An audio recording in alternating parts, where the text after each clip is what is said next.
धरना कर रहल छियै ओ कैला कर रहल छियै?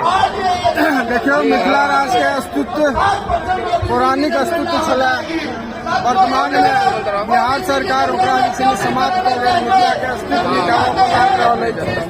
वही के लऽ कऽ हम मिथिलावासी अपन अस्तित्व अपन पहचान के लेल ऐतिहासिक मैदान पर आबि कऽ धरना देनु है। एक दिन के धरना देनु है जैसे हमारे मिथिला राज्य बना हमारे मैथिली अस्तित्व में आवा जबकि छल पहले जी। अच्छा, तो एहिमे अहाँके प्रमुख मांग की सब है धरना के माध्यम से की कह चाहे छियै?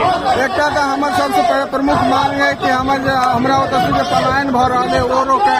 हमारे संस्कृति संस्कार के जे से जेना मैथिली के संरक्षण संवर्धन में भऽ रहल है वो हुए, हमारे नीति के संरक्षण संवर्धन हुए। विद्यालय के व्यवस्था देख रहा छियै कि जैसे ककरो कोनो अथिये नहीं विद्यालय के